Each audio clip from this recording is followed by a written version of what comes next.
इसलिए अज ना जिद्दां ही दस्सिया कि फतेह होने की कला सीखनी है, अज असीं कुछ सत्त आदतां सीखणियां है, सत्त आदतां सीखणियां है, या कह लो कि सत्त सूत्र है कि जिन्होंने असीं समझना है। अगर समझ गए असीं अपने जीवन च अप्लाई कर लिया तो फिर सानू कामयाब होने तो कोई रोक नहीं सकेगा। पर पहला इस सवाल का जवाब तो तुसीं दिता नहीं कि एक बंदा वो है जिहड़ा हर वेले निराशावादी है, डरिया होया है, शंकालू है, उदास है, और दूजे पासे वो है जो आशावादी है, साहसी है और विश्वासी है और नाल नाल खुश है। हुण तुसीं किहदे नाल जिंदगी कटनी पसंद करोगे? तुहाडे अंदरों की आवाज़ आ रही है? जो हर वेले साहसी भी है, विश्वास नाल भरिया है और जो खुश है।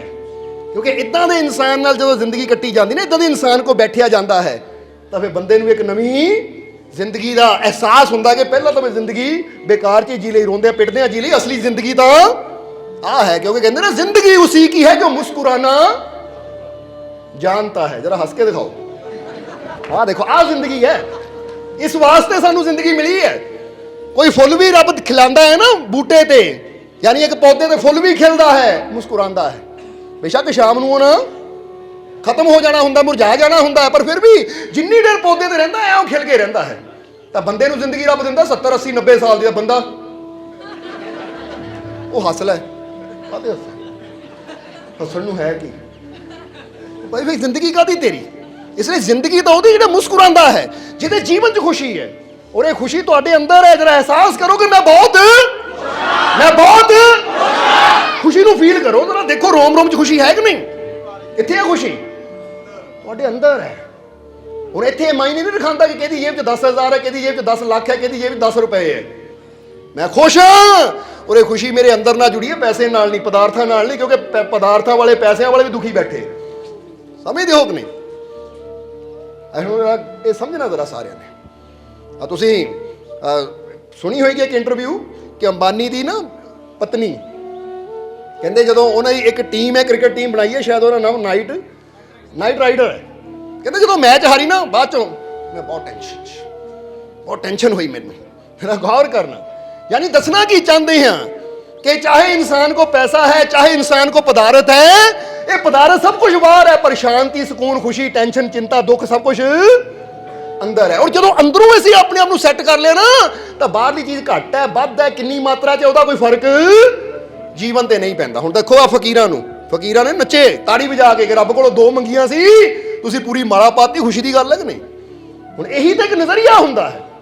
इसलिए असीं कहा कि 7 सूत्र है जे समझने हैं। हुण तुसीं कहा कि असीं आशावादी नाल जिंदगी बिताना पसंद करांगे, आशावादी कोल बैठना पसंद करांगे, और जिहड़ा हर गल नूं पॉजिटिविटी नाल लैंदा होवे, जिहड़ा विश्वास नाल भरिया होवे, साहस नाल भरिया होवे। क्योंकि आशावादी का मतलब की हुंदा है कि उहदे जीवन च कुछ बुरा भी हुंदा है ना, उह चों भी कुछ अच्छा कढ लैंदा है। इसलिए तुहाडे जीवन च कोई बुरा होवे ना, तो ये ना सोचो मेरे नाल बुरा हो रहा, बल्कि ये सोचो कि इस वेले होर अच्छा की है मेरे कोल। समझदे हो कि नहीं? हुण फर्ज करो बंदा कहंदा हाय मेरे इत्थे दर्द हो रही है, इत्थे हो रही ना, बाकी होर अच्छा की है तेरे कोल? पैर च नहीं हो रही, सिर च नहीं हो रही, आ मोढे च नहीं हो रही, ये तो ठीक है ना। वो एक अंग च दर्द हो रही है तो बाकी इन्ने अंग ठीक है, उत्ते ध्यान रख, शुक्र है रब्बा, नहीं तो पूरा शरीर भी दर्द कर सकता सी। आशावादी हमेशा की देखता है? वो हमेशा बुराई दे विच भी अच्छाई लभण की कोशिश करता है। निराशावादी पता की है कि निराशावादी मोरे ना तुसीं चंगा भला बंदा खड़ा कर दिओ, उन्हां उह चों भी बंदा तो ठीक है पर आ कमी है इहदे च, इहनूं देख ला बोलना नहीं आंदा, आ देख ला आ कम इदां कीता है ना, वो माड़ी माड़ी गल दा नुक्स ही फड़ेगा। तो जिहड़ा आशावादी होएगा उहदे मोरे बुरे तो बुरा भी खड़ा कर दिओ ना, उह चों भी अच्छाई लभण की कोशिश करेगा। अच्छा की है? क्योंकि उसकी नज़र ही हमेशा आशा, उम्मीद, अच्छाई ते हुंदी है।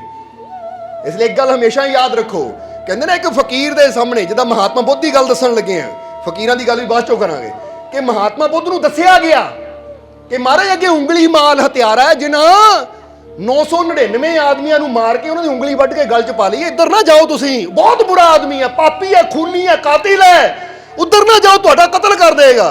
तो महात्मा बुद्ध फिर मुस्कुराए, कहते ठीक है, कातिल है, खूनी है, तुहाडीआं नज़रां 'च बुरा है, पर एक अच्छाई भी है उसदे अंदर। पता किहड़ी अच्छाई? ਕਹਿੰਦੇ ਤੁਸੀਂ ਸਿਰਫ ਉਹਦੇ ਕਰਮ ਦੇਖ ਰਹੇ ਹੋ, ਉਹਦੇ ਕਰਮ ਦੇਖ ਰਹੇ ਹੋ, ਕਰਮ ਕੀ ਕਰ ਰਿਹਾ ਹੈ, ਉਹਦਾ ਜਿਸਮ ਦੇਖ ਰਹੇ ਹੋ ਕਿ ਸਰੀਰ ਨਾਲ ਕੀ ਕਰ ਰਿਹਾ ਹੈ। ਪਰ ਅੱਛਾਈ ਦੀ ਗੱਲ ਇਹ ਹੈ ਕਿ ਉਹਦੇ ਅੰਦਰ ਪ੍ਰਮਾਤਮਾ ਦਾ ਅੰਸ਼ ਵੀ ਹੈ, ਨੂਰ ਵੀ ਹੈ। ਮਨ ਤੂੰ ਜੋਤ ਸਰੂਪ ਹੈ, ਆਪਣਾ ਮੂਲ ਪਛਾਣ। ਬਸ ਮੈਂ ਜਾਣਾ ਹੈ ਔਰ ਮੈਂ ਜਾ ਕੇ ਉਹਦੀ ਮੱਧਮ ਪਈ ਰੋਸ਼ਨੀ ਨੂੰ ਪਰ ਜਗਾ ਦੇਣਾ ਹੈ।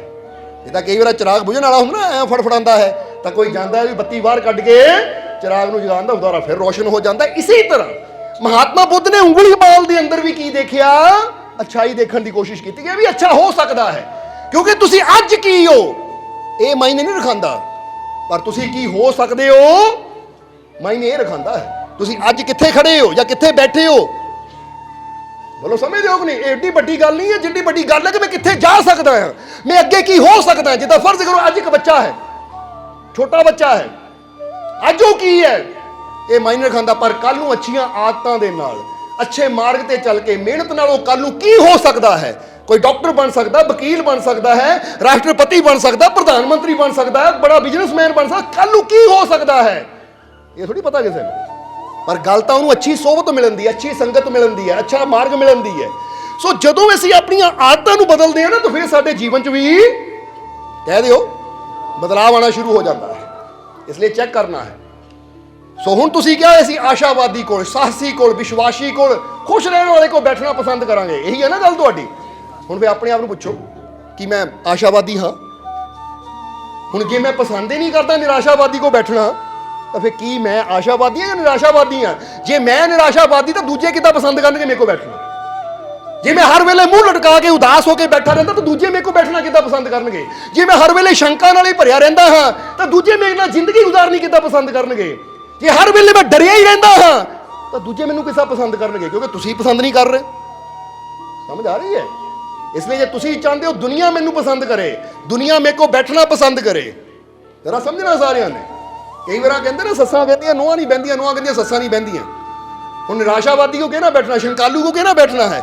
ਪਰ ਜੇ ਅਸੀਂ ਖੁਸ਼ ਹੋਈਏ, ਆਸ਼ਾ ਦੀ ਗੱਲ ਕਰੀਏ, ਉਮੀਦ ਦੀ ਗੱਲ ਕਰੀਏ, ਨੁਕਸ ਦੇਖਣ ਦੀ ਬਜਾਏ ਹਰੇਕ ਦੇ ਅੰਦਰ ਕੋਈ ਗੁਣ ਦੇਖੀਏ, ਤਾਂ ਯਾਦ ਰੱਖੋ ਜਦੋਂ ਤੁਸੀਂ ਕਿਸੇ ਗੁਣਾ ਦੀ ਤਾਰੀਫ ਕਰੋਗੇ ਨਾ ਤਾਂ ਉਹਦੇ ਦਿਲ 'ਚ ਤੁਹਾਡਾ ਪਿਆਰ ਪੈਦਾ ਹੋਏਗਾ ਕਿ ਨਹੀਂ?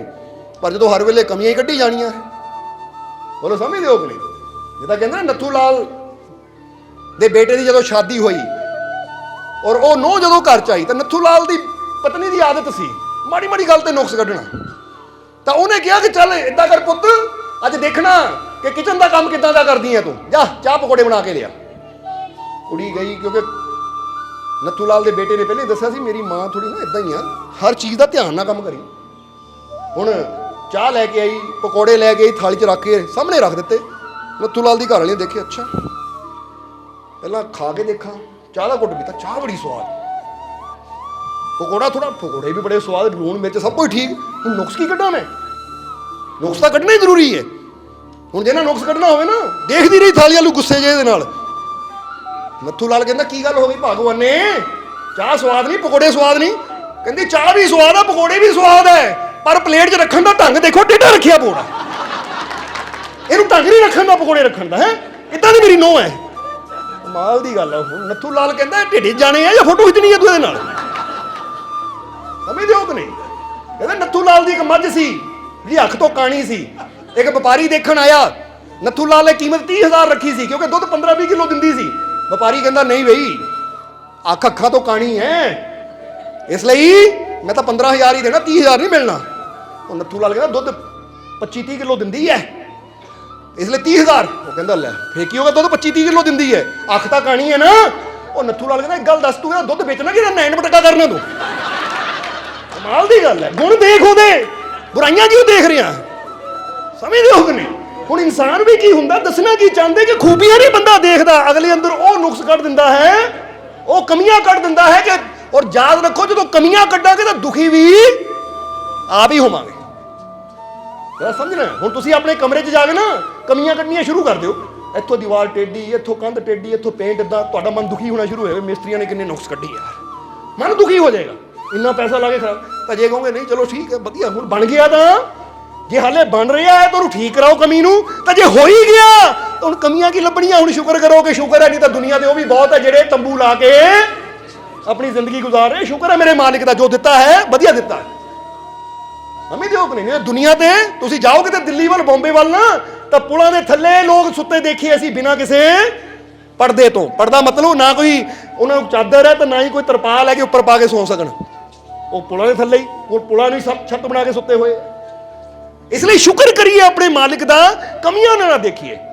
ਇਸ ਲਈ ਆਸ਼ਾਵਾਦੀ ਦੀ ਗੁਣ ਹੁੰਦੇ ਆ, ਖੂਬੀ ਹੁੰਦੀ ਹਮੇਸ਼ਾ ਅੱਛਾ ਹੀ ਦੇਖਦਾ ਹੈ ਉਹ। ਇਸ ਲਈ ਆਸ਼ਾਵਾਦੀ ਬਣੋ, साहसी बनो कि माड़ी मोटी मुश्किल आवे, चाहे माड़ी मोटी बीमारी आवे, माड़ी मोटी कोई परेशानी आवे तो ऐसी कदी डरिए ना, जल्दी हिम्मत ना हार दईए, बल्कि एक साहस रखिए, क्योंकि साहसी इंसान हर मुश्किल नाल लड़न नूं तैयार रहता है, हर बीमारी नाल लड़न नूं तैयार रहता है। बोलो समझदे हो कि नहीं? हुण कहंदे ना जदों अपना क्रिकेटर सी जिहनूं युवराज जिहनूं कैंसर की प्रॉब्लम सी, समझदे हो कि नहीं? क्योंकि कैंसर भी बड़ा तुहानूं पता खतरनाक रोग हुंदा है। तो जो इंटरव्यू ली गई कैंसर, हुण की करूंगे? वो कहना करना की है, इहदे नाल लड़ना है तो मैं खेलना, मैं कि खिडारी हाँ, मैं किसी भी बीमारी नाल लड़ सकदा हां, मैं जित सकदा हां, क्योंकि मेरे अंदर साहस है हर मुश्किल का हल करन दा, और मैनूं विश्वास है परमपिता परमात्मा ते, वो रब ते, कि मैनूं हर दुख चों कड्डेगा भी जरूर। इनू कहंदे है चैंपियन, इनू कहंदे विनर, जो बड़े तो बड़े दुख नूं भी ये सोचदा मैं लड़ सकदा हां, मैं कर सकदा हां, मैनूं सफलता जरूर मिलेगी। पर इत्थे की हुंदा है? ਇੱਥੇ ਬੰਦੇ ਦੇ ਮਾੜੇ ਸਿਰ 'ਚ ਦਰਦ ਹੁੰਦੀ ਹੈ, ਮੈਂ ਤਾਂ ਮਰ ਗਿਆ, ਹਾਏ ਮਰ ਗਿਆ, ਕੋਈ ਜ਼ਹਿਰ ਦੀ ਗੋਲੀ ਦੇ ਦਿਓ, ਮੇਰੇ ਤੋਂ ਦਰਦ ਨਹੀਂ ਬਰਦਾਸ਼ਤ ਹੁੰਦੀ, ਉਹ ਮੈਨੂੰ ਮਾਰ ਹੀ ਰੱਬਾ ਚੱਕ ਲੈ, ਇੰਨੀ ਦਰਦ ਕਿਉਂ ਦੇ ਰਹੇ ਹੋ? ਮਾੜੀਏ ਦਰਦ ਤੋਂ ਤੂੰ ਮਰਨ ਦੀ ਗੱਲ ਕਰ ਰਿਹਾ? ਜਰਾ ਸੋਚੋ, ਤਾਂ ਕੱਲ ਨੂੰ ਤੈਨੂੰ ਬੜਾ ਦੁੱਖ ਆ ਗਿਆ ਫਿਰ ਕੀ ਕਰੂੰਗਾ? ਤਾਂ ਉਹੀ ਗੱਲ ਹੈ, ਉਹ ਚੂਹੇ ਨੂੰ ਦੇਖ ਕੇ ਡਰ ਰਿਹਾ, ਕੱਲ ਨੂੰ ਤੇਰੇ ਸਾਹਮਣੇ ਸ਼ੇਰ ਆ ਗਿਆ ਫਿਰ ਕਿੱਧਰ ਜਾਏਗਾ ਤੂੰ? ਸਮਝਦੇ ਹੋ ਕਿ ਨਹੀਂ? ਇਸ ਲਈ ਬਹਾਦਰ ਬਣੋ, ਸਾਹਸੀ ਬਣੋ, ਸਮਝਦੇ ਹੋ ਕਿ ਨਹੀਂ? ਇਸ ਲਈ ਕਹਿ ਦਿਓ, ਕੀ ਕਹਿਣਾ ਭਲਾ?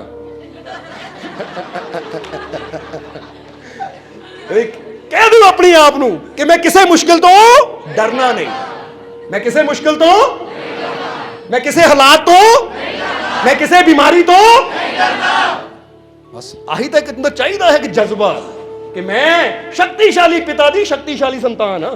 इत्थे तुहाडे दुनियावी पिता की गल नहीं करते, क्योंकि दुनियावी पिता हो सकता तो 2 कदम ही ना चल सकता हो, पर इत्थे वो पिता की गल है जिहड़ा सारी दुनिया नूं चला रहा है। ਤੁਹਾਡੇ ਅੰਦਰ ਉਹਦੀ ਤਾਕਤ ਕੰਮ ਕਰ ਰਹੀ ਹੈ, ਉਹਦੀ ਸ਼ਕਤੀ ਕੰਮ ਕਰ ਰਹੀ ਹੈ। ਇੱਥੇ ਉਹੀ ਤਾਂ ਗੱਲ ਦੱਸਿਆ ਨਾ ਕਬੀਰ ਸਾਹਿਬ ਕੀ ਕਹਿੰਦੇ ਹੈ ਕਿ ਕਿਸੇ ਦੀ ਨਿੰਦਿਆ ਨਾ ਕਰ, ਕਿਉਂਕਿ ਉਹੀ ਸਭ ਦੇ ਅੰਦਰ ਵਸ ਰਿਹਾ ਹੈ।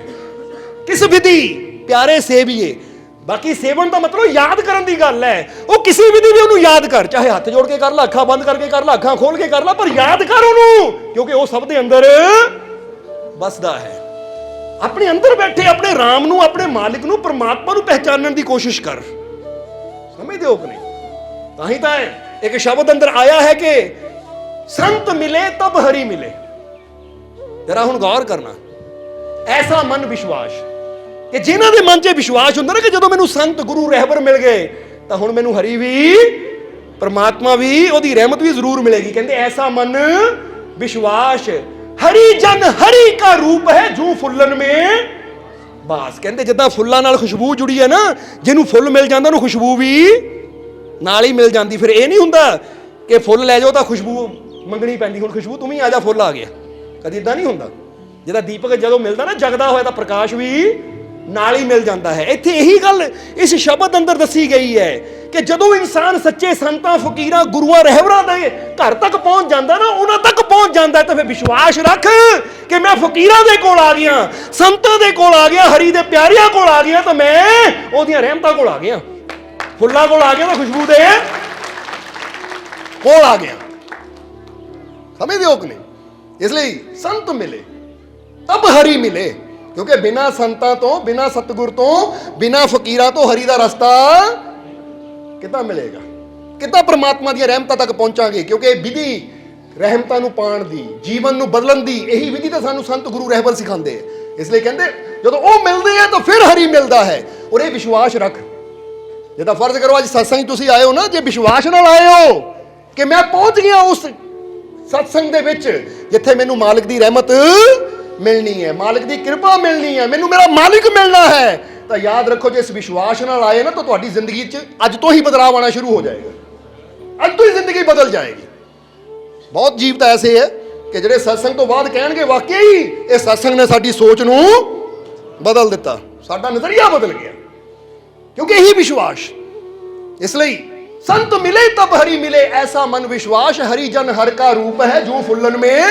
ਇਹ ਜਿਹੜੇ ਹਰੀ ਦੇ ਜਨ ਹੁੰਦੇ ਨਾ, ਹਰੀ ਨੂੰ ਯਾਦ ਕਰਨ ਵਾਲੇ, ਹਰੀ ਦਾ ਨਾਮ ਲੈਣ ਵਾਲੇ, ਉਹ ਆਪਣੇ ਪ੍ਰਭੂ ਦੇ ਰੰਗ 'ਚ ਜਿਹੜੇ ਰੰਗੇ ਹੁੰਦੇ ਹੈ, ਕਿ ਜਦੋਂ ਅਸੀਂ ਉਹਨਾਂ ਕੋਲ ਪਹੁੰਚ ਜਾਂਦੇ ਹਾਂ ਤਾਂ ਕਹਿੰਦੇ ਉਹ ਇਸੇ ਤਰ੍ਹਾਂ ਰੱਬ ਨਾਲ, ਪਰਮਾਤਮਾ ਨਾਲ ਜੁੜੇ ਹੋਏ ਜੋ ਫੁੱਲਨ ਮੇ ਬਾਸ, ਜਿੱਦਾਂ ਫੁੱਲਾਂ 'ਚ ਖੁਸ਼ਬੂ ਜੁੜੀ ਹੋਈ ਹੈ। ਇਸ ਲਈ ਇਹ ਚੀਜ਼ ਨੂੰ ਆਪਣੇ ਅੰਦਰ ਇੱਕ ਵਿਸ਼ਵਾਸ ਨੂੰ ਇਦਾਂ ਦਾ ਬਣਾਉਣਾ ਹੈ ਕਿ ਅਸੀਂ ਹਮੇਸ਼ਾ ਆਪਣੇ ਮਾਲਿਕ ਤੇ, ਯਾਨੀ ਪਰਮਾਤਮਾ ਪ੍ਰਭੂ ਤੇ, ਤਾਂ ਆਪਣੇ ਆਪ ਤੇ ਯਕੀਨ ਰੱਖਣਾ ਕਿ ਮੈਂ ਕਿਸੇ ਚੀਜ਼ ਤੋਂ ਡਰਨਾ ਨਹੀਂ ਹੈ, ਕਿਉਂਕਿ ਮੈਂ ਉੱਥੇ ਪਹੁੰਚ ਗਿਆ ਜਿੱਥੇ ਮੈਨੂੰ ਪ੍ਰਭੂ ਦੀ ਕਿਰਪਾ ਮਿਲਣੀ ਹੈ। ਔਰ ਜਦੋਂ ਉਹਦੀ ਕਿਰਪਾ ਮਿਲਣੀ ਤਾਂ ਹੁਣ ਮੈਨੂੰ ਕੋਈ ਡਰ ਨਹੀਂ ਹੈ। ਇਸੇ ਤਾਂ ਹੀ ਕਿਹਾ ਕਿ ਅੱਜ ਤੋਂ ਕਹਿ ਦਿਓ ਆਪਣੇ ਆਪ ਨੂੰ ਕਿ ਮੈਂ ਮੁਸ਼ਕਿਲਾਵਾਂ ਤੋਂ, ਬਿਮਾਰੀਆਂ ਤੋਂ ਜਾਂ ਕਿਸੇ ਵੀ ਹਾਲਾਤ ਤੋਂ ਡਰਨਾ ਨਹੀਂ ਹੈ, ਕਿਉਂਕਿ ਮੈਨੂੰ ਹਰ ਮੁਸ਼ਕਿਲ ਚੋਂ ਕੱਢਣ ਵਾਲਾ ਮੇਰਾ ਮਾਲਿਕ ਮੇਰੇ ਨਾਲ ਹੈ। ਇਹਨੂੰ ਤਾਂ ਕਹਿੰਦੇ ਵਿਸ਼ਵਾਸ। ਸਮਝਦੇ ਹੋ ਕਿ ਨਹੀਂ? ਇਸ ਲਈ ਆਸ਼ਾਵਾਦੀ ਬਣੋ, ਹਮੇਸ਼ਾ ਸਾਹਸੀ ਬਣੋ ਕਿ ਕਿਸੇ ਮੁਸ਼ਕਿਲ ਨੂੰ ਦੇਖ ਕੇ ਮੈਂ ਡਰਨਾ ਨਹੀਂ ਹੈ, ਬਲਕਿ ਜੇ ਮੁਸ਼ਕਿਲ ਆਵੇ ਵੀ ਤਾਂ ਕਹੋ ਆਪਣੇ ਅੰਦਰ ਕਿ ਇਹ ਮੁਸ਼ਕਿਲ ਚੋਂ ਮੈਂ ਜ਼ਰੂਰ ਨਿਕਲੂੰਗਾ, ਇਹ ਮੁਸ਼ਕਿਲ ਦਾ ਅੰਤ ਜ਼ਰੂਰ ਹੋਏਗਾ, ਮੇਰੇ ਹਾਲਾਤ ਜ਼ਰੂਰ ਬਦਲਣਗੇ, ਮੈਨੂੰ ਪੂਰਾ ਵਿਸ਼ਵਾਸ ਹੈ ਆਪਣੇ ਮਾਲਿਕ ਤੇ। ਇਹਨੂੰ ਕਹਿੰਦੇ ਆ ਆਸ਼ਾਵਾਦੀ, ਸਾਹਸੀ, ਵਿਸ਼ਵਾਸੀ। ਜਿਹੜਾ ਵਿਸ਼ਵਾਸ ਰੱਖਦਾ ਹੈ ਕਿ ਜੇ ਅੱਜ ਮੇਰੇ ਹਾਲਾਤ ਬੁਰੇ ਹੈ ਤਾਂ ਮੈਨੂੰ ਯਕੀਨ ਹੈ, ਪੂਰਾ ਵਿਸ਼ਵਾਸ ਹੈ ਕਿ ਮੇਰਾ ਮਾਲਿਕ ਮੇਰੇ ਹਾਲਾਤ ਜ਼ਰੂਰ ਬਦਲੇਗਾ। ਮੈਂ ਕੋਸ਼ਿਸ਼ ਕਰਨ ਨੂੰ ਤਿਆਰ ਹਾਂ, ਤਾਂ ਮੈਨੂੰ ਪਤਾ ਹੈ ਜਿਹੜਾ ਕੋਸ਼ਿਸ਼ ਕਰਦਾ ਉੱਤੇ ਉਹਦੀ ਰਹਿਮਤ ਵੀ ਜ਼ਰੂਰ ਹੁੰਦੀ ਹੈ। ਔਰ ਖੁਸ਼ ਰਹੋ, ਚਿਹਰੇ ਤੇ ਸਮਾਈਲ ਰੱਖੋ। ਬੋਲੋ, ਸਮਝਦੇ ਹੋ ਕਿ ਨਹੀਂ? ਇਸ ਲਈ ਕਿ 7 ਸੂਤਰ ਇਹ ਫਟਾਫਟ ਦੱਸ ਦਈਏ, ਫਿਰ ਟਾਈਮ ਕਾਫੀ ਹੋ ਗਿਆ ਹੈ, ਫਿਰ ਸਤਸੰਗ ਨੂੰ ਥੋੜਾ ਸਮਾਪਤੀ ਵੱਲ ਲੈ ਕੇ ਜਾਵਾਂਗੇ। ਕਿ 7 ਸੂਤਰ ਅਸੀਂ ਸਮਝਣੇ ਆ ਕਿ ਪਹਿਲਾ ਸੂਤਰ ਕੀ ਹੈ ਕਿ ਆਪਣੇ ਜੀਵਨ ਦੇ ਵਿੱਚ ਅਗਰ ਅਸੀਂ ਸਫਲ ਹੋਣਾ ਚਾਹੁੰਦੇ ਹਾਂ, ਕਾਮਯਾਬ ਹੋਣਾ ਚਾਹੁੰਦੇ ਹਾਂ, ਅਗਰ ਅਸੀਂ ਖੁਸ਼ੀਆਂ ਨਾਲ ਭਰਪੂਰ ਹੋਣਾ ਚਾਹੁੰਦੇ ਹਾਂ, ਤਾਂ ਕਾਮਯਾਬ ਹਮੇਸ਼ਾ ਉਹ ਹੁੰਦਾ ਜਿਹੜਾ ਰਿਸਪੌਂਸਿਬਿਲਿਟੀ ਨੂੰ ਸਮਝਦਾ ਹੈ। ਸਮਝਦੇ ਹੋ ਕਿ ਨਹੀਂ? ਪਹਿਲਾ ਸੂਤਰ ਕੀ ਹੈ? ਆਪਣੀ ਰਿਸਪੌਂਸਿਬਿਲਿਟੀ। ਰਿਸਪੌਂਸਿਬਿਲਿਟੀ ਦਾ ਮਤਲਬ ਹੁੰਦਾ ਜ਼ਿੰਮੇਵਾਰੀ। ਸਮਝਦੇ ਹੋ ਕਿ ਨਹੀਂ? ਜਿਹੜਾ ਇਨਸਾਨ ਆਪਣੀ ਜ਼ਿੰਮੇਵਾਰੀ ਨੂੰ ਸੰਭਾਲਦਾ ਨਾ, ਜ਼ਿੰਮੇਵਾਰੀ ਸਮਝਦਾ ਹੈ ਕਿ ਕੀ ਮੇਰੀਆਂ ਜ਼ਿੰਮੇਵਾਰੀਆਂ ਹੈ, ਮੈਨੂੰ ਉਸ ਮਾਲਿਕ ਨੇ ਦੁਨੀਆ ਤੇ ਭੇਜਿਆ ਹੈ, ਤਾਂ ਉਹਦਾ ਦੁਨੀਆ ਤੇ ਭੇਜਣ ਦਾ ਮਕਸਦ ਕੋਈ ਉਦਾਂ ਹੀ ਨਹੀਂ ਹੈ, ਉਦਾਂ ਹੀ ਭੇਜ ਦਿੱਤਾ ਹੋਣਾ। ਮੇਰਾ ਕੋਈ ਮਕਸਦ ਹੈ, ਕੋਈ ਮੇਰੀ ਜ਼ਿੰਮੇਵਾਰੀ ਹੈ। ਮੈਂ ਇਸ ਸੰਸਾਰ ਨੂੰ ਕਿੱਦਾਂ ਅੱਛਾ ਬਣਾ ਸਕਦਾ ਹਾਂ, ਮੈਂ ਸੰਸਾਰ 'ਚ ਕਿੱਦਾਂ ਪਿਆਰ ਫੈਲਾ ਸਕਦਾ ਹਾਂ, ਮੈਂ ਸੰਸਾਰ 'ਚ ਕਿੱਦਾਂ ਸ਼ਾਂਤੀ ਕਾਇਮ ਕਰ ਸਕਦਾ ਹਾਂ, ਮੈਂ ਕਿੱਦਾਂ ਅੱਛਾ ਕਰ ਸਕਦਾ ਹਾਂ। ਇਹ ਸਾਡੀ ਇੱਕ ਜ਼ਿੰਮੇਵਾਰੀ ਹੈ। ਇਹਨੂੰ ਸਮਝੋ ਜ਼ਰਾ ਸਾਰੇ ਜੀ, ਕਿਉਂਕਿ ਚਾਹੇ ਕੋਈ ਕੰਪਨੀ ਹੋਵੇ ਨਾ, ਚਾਹੇ ਕੋਈ ਆਫਿਸ ਹੋਵੇ, ਚਾਹੇ ਕੋਈ ਦੁਕਾਨਦਾਰ ਹੋਵੇ, ਅਗਰ ਹਰ ਕੋਈ ਜੋ ਉਹਦੀ ਜ਼ਿੰਮੇਵਾਰੀ ਹੈ ਅਗਰ ਉਹਨੂੰ ਸਹੀ ਢੰਗ ਨਾਲ ਨਿਭਾਵੇ ਤਾਂ ਫਿਰ ਉਹਨੂੰ ਕਾਮਯਾਬੀ ਵੀ ਜ਼ਰੂਰ ਮਿਲਦੀ ਹੈ। ਪਰ ਹੁੰਦਾ ਕੀ ਹੈ, ਅਸੀਂ ਆਪਣੀਆਂ ਜ਼ਿੰਮੇਵਾਰੀਆਂ ਤੋਂ ਨਾ, ਜਿੱਦਾਂ ਕਹਿੰਦੇ ਜ਼ਿੰਮੇਵਾਰੀਆਂ ਸਮਝਣ ਦੀ ਬਜਾਏ ਦੌੜਨ ਦੀ ਕੋਸ਼ਿਸ਼ ਕਰਦੇ ਹਾਂ। ਸਮਝਦੇ ਹੋ ਕਿ ਨਹੀਂ? ਜਿੱਦਾਂ ਤੁਸੀਂ ਦੇਖੋ ਨਾ, ਜਦੋਂ ਬੱਚੇ ਛੋਟੇ ਹੁੰਦੇ, ਸ਼ਾਇਦ ਤੁਸੀਂ ਪੜ੍ਹਿਆ ਹੋਵੇ, ਬੜੀ ਪਿਆਰੀ ਗੱਲ ਹੈ ਇਹ, ਸਾਡੇ ਦਿਲ ਨੂੰ ਲੱਗੀ, ਇਸ ਲਈ ਦੱਸਣ ਲੱਗੇ ਆ ਕਿ ਜਦੋਂ ਬੱਚੇ ਛੋਟੇ ਹੁੰਦੇ ਆ ਤਾਂ ਪਤਾ ਕੀ ਕਹਿੰਦੇ ਆ? ਮੇਰੀ ਮੰਮੀ, ਮੇਰੀ ਮੰਮੀ, ਮੇਰਾ ਡੈਡੀ, ਮੇਰਾ ਡੈਡੀ। ਜਦੋਂ ਬੱਚਿਆਂ ਦੀ ਸ਼ਾਦੀ ਹੋ ਜਾਂਦੀ ਹੈ, ਮਕਾਨ ਬਣ ਜਾਂਦੇ ਆ, ਤੇਰੀ ਮੰਮੀ ਤੂੰ ਸੰਭਾਲ, ਤੇਰਾ ਡੈਡੀ ਤੂੰ ਸੰਭਾਲ, ਉਹਦੇ ਤੇਰਾ ਹੁੰਦਾ, ਤੂੰ ਲੈ ਕੇ ਜਾ, ਤੂੰ ਬੜਾ ਆ, ਤੇਰਾ ਆ। ਸਮਝ, ਆਪਣੀਆਂ ਜ਼ਿੰਮੇਵਾਰੀਆਂ ਤੋਂ ਦੌੜਦੇ ਆ ਅਸੀਂ। ਅਗਰ ਅਸੀਂ ਜ਼ਿੰਮੇਵਾਰੀ ਸਮਝੀਏ ਕਿ ਜਿੰਨੇ ਵੀ ਅਸੀਂ ਬੈਠੇ ਆ ਨਾ ਇਸ ਵੇਲੇ ਇਸ ਪੰਡਾਲ ਅੰਦਰ, ਕਿਉਂਕਿ ਇਸ ਵੇਲੇ ਇੰਨੀਆਂ ਦੀ ਗੱਲ ਕਰਾਂਗੇ, ਗੱਲ ਤਾਂ ਪੂਰੇ ਵਰਲਡ ਦੀ ਹੈ, ਪੂਰੀ ਦੁਨੀਆ ਦੀ ਹੈ। ਅਗਰ ਅਸੀਂ ਜ਼ਿੰਮੇਵਾਰੀ ਸਮਝਾਂਗੇ ਕਿ ਜਿੰਨੇ ਵੀ ਮੇਰੇ ਸੰਪਰਕ ਚ ਆਉਂਦੇ ਆ, ਮੈਂ ਕੋਸ਼ਿਸ਼ ਕਰਨੀ ਹੈ ਕਿ ਸਭ ਨੂੰ ਸ਼ਾਂਤੀ ਦੇਣੀ ਹੈ, ਸਭ ਨੂੰ ਹਿੰਮਤ ਦੇਣੀ ਹੈ, ਸਭ ਨੂੰ ਖੁਸ਼ੀ ਦੇਣੀ ਹੈ, ਸਭ ਨਾਲ ਅੱਛੇ ਬੋਲ ਬੋਲਣੇ ਆ, ਸਭ ਨਾਲ ਪਿਆਰ ਦੇ ਬੋਲ ਬੋਲਣੇ ਆ। ਅਗਰ ਅਸੀਂ ਇਹ ਜ਼ਿੰਮੇਵਾਰੀ ਨੂੰ ਸਮਝਣਾ ਸ਼ੁਰੂ ਕਰ ਦਿੱਤਾ ਤਾਂ ਸੰਸਾਰ ਤੇ ਖੁਸ਼ੀਆਂ ਆਣੀਆਂ ਸ਼ੁਰੂ ਹੋ ਜਾਣਗੀਆਂ। ਅੱਛਾ, ਕਿਹੜਾ ਚਾਹੁੰਦਾ ਹੈ ਕਿ ਸੰਸਾਰ ਅੱਛਾ ਹੋਵੇ, ਖੁਸ਼ੀਆਂ ਨਾਲ ਭਰਪੂਰ ਹੋਵੇ? ਸਾਰੇ ਚਾਹੁੰਦੇ ਆ ਨਾ। ਤਾਂ ਫਿਰ ਜ਼ਿੰਮੇਵਾਰੀ ਸਮਝੋ ਕਿ ਸੰਸਾਰ ਆਪਣੇ ਆਪ ਹੀ ਅੱਛਾ ਨਹੀਂ ਹੋਣਾ, ਆਪਣੇ ਆਪ ਹੀ ਖੁਸ਼ੀਆਂ ਨਾਲ ਭਰਪੂਰ ਨਹੀਂ ਹੋਣਾ। ਅਗਰ ਅਸੀਂ ਫੈਸਲਾ ਕਰ ਲਵਾਂਗੇ ਕਿ ਮੈਂ ਅੱਛਾ ਬਣਨਾ ਹੈ, ਤਾਂ ਯਾਦ ਰੱਖੋ ਇਨਸਾਨਾਂ ਨਾਲ ਮਿਲ ਕੇ ਹੀ ਸੰਸਾਰ ਬਣਦਾ ਹੈ। ਤਾਂ ਜੇ ਇੱਕ ਇੱਕ ਇਨਸਾਨ ਵੀ ਅੱਛਾ ਹੁੰਦਾ ਚਲਾ ਜਾਵੇ ਤਾਂ ਇੱਕ ਦਿਨ ਪੂਰਾ ਸੰਸਾਰ ਅੱਛਾ ਹੋ ਜਾਏਗਾ। ਹੋ ਜਾਏਗਾ ਕਿ ਨਹੀਂ? ਇਸ ਲਈ ਪ੍ਰਮਾਤਮਾ ਨੇ ਸਾਨੂੰ ਦੁਨੀਆ ਤੇ ਭੇਜਿਆ ਤਾਂ ਆਪਣੀ ਇੱਕ ਰਿਸਪੌਂਸਿਬਿਲਿਟੀ ਨੂੰ ਸਮਝੋ। ਸਮਝਣਾ ਇਸ ਨੂੰ ਕਿ ਮੇਰੀਆਂ ਬਹੁਤ ਜ਼ਿੰਮੇਦਾਰੀਆਂ ਹੈ। ਜ਼ਿੰਮੇਦਾਰੀਆਂ ਦਾ ਮਤਲਬ ਇਹ ਨਹੀਂ ਕਿ ਹੋਏ ਮੈਂ ਕੁੜੀ ਵਿਆਹਣੀ ਹੈ, ਮੈਂ ਮੁੰਡਾ ਵਿਆਹਣਾ, ਉਹ ਕੰਮ ਐਵੇਂ ਟੈਨਸ਼ਨ ਲੈ ਕੇ ਮਰ ਜਾਈਏ। ਜ਼ਿੰਮੇਦਾਰੀਆਂ ਦਾ ਮਤਲਬ ਕੀ ਹੈ ਕਿ ਮੈਂ ਇਹ ਸੰਸਾਰ ਨੂੰ ਬਿਹਤਰ ਬਣਾਉਣ ਵਾਸਤੇ ਆਇਆ ਹਾਂ, ਇਹ ਸੰਸਾਰ ਨੂੰ ਅੱਛਾ ਬਣਾਉਣ ਵਾਸਤੇ ਆਇਆ ਹਾਂ। ਮੈਂ ਕੀ ਅੱਛਾ ਕਰ ਸਕਦਾ ਹਾਂ, ਮੈਂ ਖੁਦ ਨੂੰ ਕੀ ਅੱਛਾ ਕਰ ਸਕਦਾ, ਕਿਉਂਕਿ ਆਪਣੇ ਆਪ ਨੂੰ ਬੈਸਟ ਬਣਾਉਣਾ ਵੀ ਤੁਹਾਡੀ ਇੱਕ ਰਿਸਪੌਂਸਿਬਿਲਿਟੀ ਹੈ। ਜਿੱਦਾਂ ਹੁਣ ਫਰਜ਼ ਕਰੋ ਕੋਈ ਤੁਹਾਨੂੰ ਗੱਡੀ ਦੇ ਦਿੰਦਾ ਹੈ ਕਿ ਲੈ ਭਾਈ ਆ ਮੇਰੀ ਗੱਡੀ ਨਾ ਆ 2 ਦਿਨਾਂ ਵਾਸਤੇ ਰੱਖ ਲੈ, ਜਾਂ ਤੁਸੀਂ ਕਿਸੇ ਕੋਲ ਉਧਾਰੀ ਮੰਗ ਕੇ ਲੈ ਆਉਂਦੇ ਹੋ ਕਿ ਮੈਨੂੰ ਦੇ ਦੇ ਯਾਰ 2 ਦਿਨ ਵਾਸਤੇ ਜਾਣਾ ਹੈ। ਹੁਣ ਤੁਹਾਡੀ ਇੱਕ ਜ਼ਿੰਮੇਵਾਰੀ ਵੀ ਬਣ ਗਈ ਉਹਦੇ ਨਾਲ ਕਿ ਇਹ ਗੱਡੀ ਦੀ ਕੇਅਰ ਖਿਆਲ ਵੀ ਮੈਂ ਰੱਖਣਾ ਆ ਔਰ ਸਹੀ ਸਲਾਮਤ ਇਹਨੂੰ ਵਾਪਸ ਕਰਨਾ ਆ ਔਰ ਇਹਨੂੰ ਸਾਫ ਸੁਥਰਾ ਕਰਕੇ ਤੇਲ ਦੀ ਟੈਂਕੀ ਫੁੱਲ ਕਰਕੇ ਦੇਵਾਂ, ਤਾਂ ਫਿਰ ਤਾਂ ਮੈਂ ਆਪਣੀ ਜ਼ਿੰਮੇਵਾਰੀ ਬਹੁਤ ਅੱਛੀ ਤਰ੍ਹਾਂ ਨਿਭਾਈ। ਤਾਂ ਜੇ ਗੱਡੀ ਨੂੰ ਡੈਂਟ ਡੁੰਟ ਪਾ ਕੇ ਤੇਲ ਵੀ ਖਾਲੀ ਕਰਕੇ ਫੇਰ ਦਿੱਤਾ ਤਾਂ ਇਹਦਾ ਮਤਲਬ ਆਪਣੀ ਰਿਸਪੌਂਸਿਬਿਲਟੀ ਨਹੀਂ ਸਮਝੀ, ਮੈਂ ਚੀਜ਼ ਦਾ ਤਾਂ ਇਸਤੇਮਾਲ ਕਰ ਲਿਆ ਪਰ ਮੈਂ ਇੱਕ ਜ਼ਿੰਮੇਦਾਰ ਇਨਸਾਨ ਨਹੀਂ ਹਾਂ। ਫਿਰ ਮੈਨੂੰ ਖੁਸ਼ੀ ਕਿੱਦਾਂ ਮਿਲੇਗੀ, ਤਰੱਕੀ ਕਿੱਦਾਂ ਮਿਲੇਗੀ?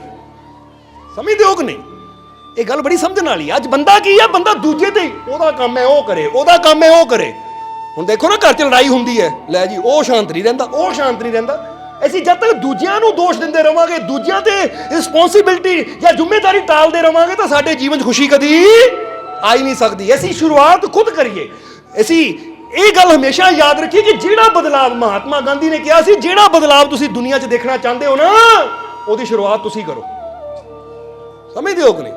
ਜੇ ਤੁਸੀਂ ਦੁਨੀਆ ਤੇ ਸ਼ਾਂਤੀ ਦੇਖਣਾ ਚਾਹੁੰਦੇ ਹੋ, ਆਪਣੇ ਪਰਿਵਾਰ 'ਚ ਸ਼ਾਂਤੀ ਦੇਖਣਾ ਚਾਹੁੰਦੇ ਹੋ, ਸ਼ੁਰੂਆਤ ਤੁਸੀਂ ਕਰੋ। ਜੇ ਆਪਣੇ ਪਰਿਵਾਰ 'ਚ ਖੁਸ਼ੀ ਦੇਖਣਾ ਚਾਹੁੰਦੇ ਹੋ ਤਾਂ ਸ਼ੁਰੂਆਤ ਤੁਸੀਂ ਕਰੋ। ਜੇ ਆਪਣੇ ਪਰਿਵਾਰ 'ਚ ਪਿਆਰ ਦੇਖਣਾ ਚਾਹੁੰਦੇ ਹੋ, ਆਪਣੇ ਨਗਰ 'ਚ ਪਿਆਰ ਦੇਖਣਾ ਚਾਹੁੰਦੇ ਹੋ, ਸ਼ੁਰੂਆਤ ਤੁਸੀਂ ਕਰੋ ਕਿ ਮੈਂ ਸਭ ਨਾਲ ਪਿਆਰ ਨਾਲ ਬੋਲਣਾ ਹੈ। ਜਿੱਦਾਂ ਫਕੀਰਾਂ ਦੇ ਗਲ 'ਚ ਜੁੱਤੀਆਂ ਹਾਰ ਪਾਏ ਤਾਂ ਵੀ ਉਹ ਪਿਆਰ ਹੀ ਦੇ ਰਹੇ। ਬੋਲੋ ਸਮਝਦੇ ਹੋ ਕਿ ਨਹੀਂ? ਇੱਥੇ ਸਮਰੱਥ ਰਾਮਦਾਸ ਸੰਤ ਸੀ, ਇੱਕ ਰਾਮਦਾਸ ਜੋ ਸ਼ਿਵਾਜੀ ਹੋਏ ਨਾ, ਇੱਕ ਛਤਰਪਤੀ ਸ਼ਿਵਾਜੀ ਉਹਨਾਂ ਦੇ ਗੁਰੂ ਸੀ। ਉਹਨਾਂ ਦੇ ਜੀਵਨ ਦੀ ਬੜੀ ਪਿਆਰੀ ਗੱਲ ਹੈ ਕਿ ਰਾਮਦਾਸ ਜੀ, ਇਹ ਸੰਤ ਰਾਮਦਾਸ ਜੀ, ਇਹਨਾਂ ਦਾ ਇੱਕ ਨਿਯਮ ਸੀ। ਇਹ ਸਵੇਰੇ ਇਸ਼ਨਾਨ ਕਰਕੇ ਪੂਜਾ ਪਾਠ ਕਰਕੇ ਨਾ, ਤਾਂ ਇਹਨਾਂ ਦਾ ਨਿਯਮ ਸੀ ਇਹਨਾਂ ਨੇ 1 ਜਾਂ 2 ਘਰਾਂ 'ਚੋਂ ਮੰਗਣਾ ਔਰ ਜਿਸ ਘਰ 'ਚੋਂ ਮਿਲ ਗਿਆ ਕੁਝ ਵੀ ਫਿਰ ਦੁਬਾਰਾ ਨਹੀਂ ਮੰਗਣਾ। ਯਾਨੀ ਉਹ ਪੂਰੇ ਦਿਨ 'ਚ ਨਹੀਂ ਮੰਗਣਾ, ਜੋ ਮਿਲ ਗਿਆ ਬਸ ਉਹਦਾ ਹੀ ਉਪਯੋਗ ਕਰਨਾ। ਜੇ ਪਹਿਲੇ ਜੋ ਨਾ ਮਿਲਿਆ ਦੂਜੇ ਨੂੰ ਯਾਨੀ 3-4 ਘਰਾਂ ਦਾ ਨਾ ਨਿਯਮ ਰੱਖਿਆ ਸੀ ਕਿ ਇਹ ਤੋਂ ਜ਼ਿਆਦਾ ਨਹੀਂ ਮੰਗਣਾ। ਕਹਿੰਦੇ ਅੱਜ ਜਦੋਂ ਸਵੇਰੇ ਪੂਜਾ ਪਾਠ ਕਰਕੇ ਆਪਣੇ ਘਰੋਂ ਨਿਕਲੇ ਤਾਂ ਪਹਿਲੇ ਹੀ ਜਿਸ ਘਰ 'ਚ ਗਏ ਨਾ, ਉਸ ਘਰ ਦੇ ਵਿੱਚ ਪਤੀ ਪਤਨੀ ਦਾ ਝਗੜਾ ਹੋ ਰਿਹਾ ਸੀ। ਉਹ ਦੋਨੇ ਲੜ ਰਹੇ ਸੀ, ਉੱਚੀ ਉੱਚੀ ਬੋਲ ਰਹੇ ਸੀ। ਤਾਂ ਇਹਨਾਂ ਨੇ ਜਾ ਕੇ ਦਰਵਾਜ਼ਾ ਖੜਕਾਇਆ। ਜਦੋਂ ਦਰਵਾਜ਼ਾ ਖੜਕਾਇਆ ਤਾਂ ਪਤਨੀ ਨੇ ਗੁੱਸੇ ਨਾਲ ਦਰਵਾਜ਼ਾ ਖੋਲ੍ਹਿਆ, ਕਿਉਂਕਿ ਝਗੜਾ ਸੀ ਪਤੀ ਦੇ ਨਾਲ, ਪਰ ਗੁੱਸੇ ਨਾਲ ਦਰਵਾਜ਼ਾ ਖੋਲ੍ਹਿਆ। ਤਾਂ ਇਹਨਾਂ ਨੇ ਆਪਣਾ ਨਾ ਭਿਕਸ਼ਾ ਵਾਲਾ ਪਾਤਰ ਅੱਗੇ ਕੀਤਾ। ਕਹਿੰਦੇ ਬੇਟਾ ਇਹ ਸਾਧੂ ਨੂੰ ਕੋਈ ਭਿਕਸ਼ਾ ਦੇ ਦੇ। ਔਰਤ ਕਹਿੰਦੀ ਜਾ ਮੇਰੇ ਕੋਲ ਕੁਝ ਵੀ ਹੈ ਨਹੀਂ, ਚਲਾ ਜਾ ਇੱਥੋਂ, ਤੂੰ ਵੀ ਮੰਗਣ ਆ ਗਿਆ। ਇੱਕ ਤਾਂ ਇਹਨਾਂ ਦੁਖੀ ਕੀਤਾ, ਦੂਜਾ ਤੂੰ ਮੰਗਤਾ ਆ ਗਿਆ। ਉਹਨਾਂ ਨੇ ਫਿਰ ਕਿਹਾ ਬੇਟਾ ਕੁਛ ਤਾਂ ਦੇ ਦੇ। ਤਾਂ ਉਸਲੇ ਪਤਨੀ ਪੋਚਾ ਲਾ ਰਹੀ ਸੀ, ਯਾਨੀ ਹੱਥ 'ਚ ਨਾ ਕੱਪੜਾ ਸੀ, ਬਰਤਨ ਸਾਫ਼ ਕਰ ਰਹੀ ਸੀ ਗੰਦੇ ਕੱਪੜੇ ਦੇ ਨਾਲ, ਜਿਹਦਾ ਰਾਖ ਲੈ ਕੇ, ਕਿਉਂਕਿ ਅੱਜ ਕੱਲ੍ਹ ਤਾਂ ਕੂਚੀਆਂ ਹੈ, ਅੱਜ ਕੱਲ੍ਹ ਤਾਂ ਬੜੇ ਸਾਧਨ ਹੈ, ਲਿਕੁਇਡ ਹੈ, ਪਰ ਉਸ ਸਮੇਂ ਉਹ ਰਾਖ ਲੈ ਕੇ ਨਾ ਕੱਪੜੇ ਦੇ ਉਹਦੇ ਨਾਲ ਮਾਂਜ ਕੇ ਬਰਤਨ ਸਾਫ਼ ਹੁੰਦੇ ਸੀ। ਸੋ ਉਹ ਕੱਪੜਾ ਜਿੰਨਾ ਬਰਤਨ ਮਾਂਜ ਰਹੀ ਸੀ, ਮੈਲਾ ਜਿਹਾ ਕੱਪੜਾ, ਗੰਦਾ ਜਿਹਾ ਕੱਪੜਾ, ਰਾਖ ਨਾਲ ਭਰਿਆ ਹੋਇਆ, ਗੁੱਸਾ ਸੀ ਤਾਂ ਉਹੀ ਜਾ ਕੇ ਟੁੱਟੇ ਮੈਂ ਲੈ ਜਾ, ਹਟਦਾ ਹੀ ਨਹੀਂ ਤੂੰ ਵੀ। ਸਮਰੱਥ ਰਾਮਦਾਸ ਯਾਨੀ ਸੰਤਾਂ ਨੇ ਕੀ ਕੀਤਾ? ਮੁਸਕਰਾ ਕੇ ਕਿਹਾ ਬੇਟਾ ਧੰਨਵਾਦ, ਸ਼ੁਕਰੀਆ ਤੇਰਾ, ਤੂੰ ਅੱਜ ਇਸ ਫਕੀਰ ਨੂੰ ਖਾਲੀ ਨਹੀਂ ਮੋੜਿਆ ਇੱਥੋਂ। ਸੋ ਤੇਰਾ ਧੰਨਵਾਦ, ਰੱਬ ਤੈਨੂੰ ਸ਼ਾਂਤੀ ਦੇਵੇ। ਕੀ ਕਿਹਾ ਨਾਲ? ਰੱਬ ਤੈਨੂੰ ਸ਼ਾਂਤੀ ਦੇਵੇ, ਕਿਉਂਕਿ ਦੇਖ ਲੈ ਇਸੇ ਚੀਜ਼ ਦੀ ਲੋੜ ਹੈ ਇੱਥੇ। ਸੋ ਵਚਨ ਕੀਤਾ ਰੱਬ ਤੈਨੂੰ ਸ਼ਾਂਤੀ ਦੇਵੇ, ਖੁਸ਼ੀ ਦੇਵੇ। ਔਰ ਫਿਰ ਉੱਥੋਂ ਸਿੱਧਾ, ਕਿਉਂਕਿ ਹੁਣ ਅੱਗੇ ਤਾਂ ਜਾ ਨਹੀਂ ਸਕਦੇ ਸੀ, ਕੁਝ ਮਿਲ ਗਿਆ, ਨਿਯਮ ਸੀ ਜੋ ਮਿਲ ਗਿਆ। ਉੱਥੋਂ ਸਿੱਧੇ किथे गए? एक नदी पे।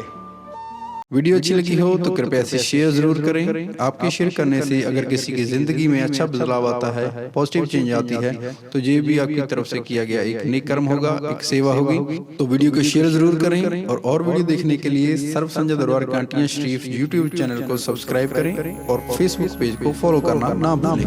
जय माता दी।